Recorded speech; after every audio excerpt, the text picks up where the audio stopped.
Now, we both run women-only podcasts, but I would love to know more about the story of what inspired you to start Dreamgirl. I would love to hear yours as well, but I'll answer first. For me, it started during the pandemic, really. I studied at Oxford and Cambridge, and I've always had the chance of being around really well-educated women, but also women who are very passionate about following very unconventional pathways. So I got to learn a lot from the conversations that we were having. And I always used to think this would be amazing, like a talk show.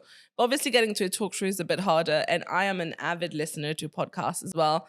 So I thought, okay, maybe I could start a podcast. And during the pandemic, like everybody else who was thinking about starting something else, I kept noodling it, thought of the name, thought of the everything else. And then turns out that at that time, I was also living with somebody who is a content creator himself. And he had all of the equipment and he pushed me to just get started.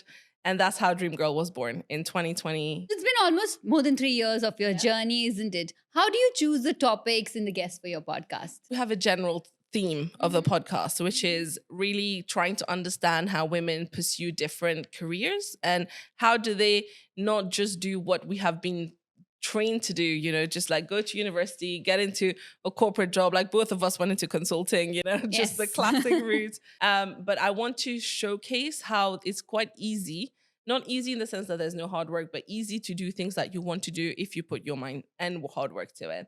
And that's how I think the general theme is. And myself, I consume so much content about anything and a lot of women.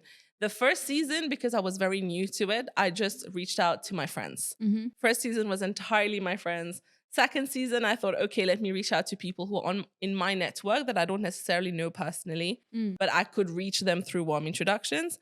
Then third season, I become a bit more brave and I reach out to people I don't know at all, but who I'm really huge fans of. And honestly, I really believe in the thing that if you don't shoot your shot, you don't know. What's the worst case is they won't reply.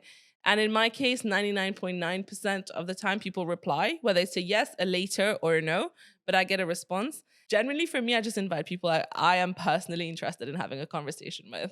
And during these 3 seasons, which has been your best episode that you've shot or your favorite one? Oh my God. Or the most memorable one that you would always look back and say, oh my God, wow, we had her on the show. And this was one of the most impactful episodes ever. That's a very hard question to answer. Also, I don't want Each of them is a favorite one. it's like when you're asked to choose your favorite child, Yes. and I don't want to pick a guest over everyone else.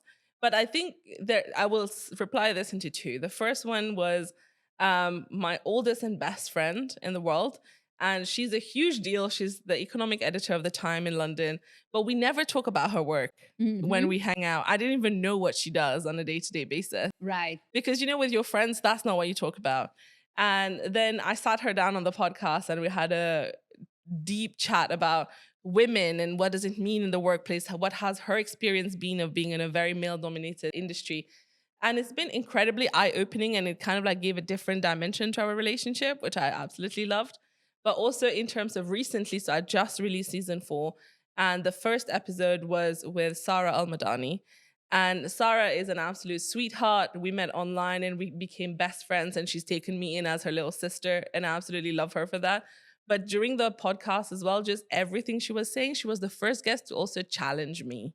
She would ask me, where are my thoughts coming from? And why am I saying this? And we had a very back and forth conversation rather than just me being the host. And I loved it.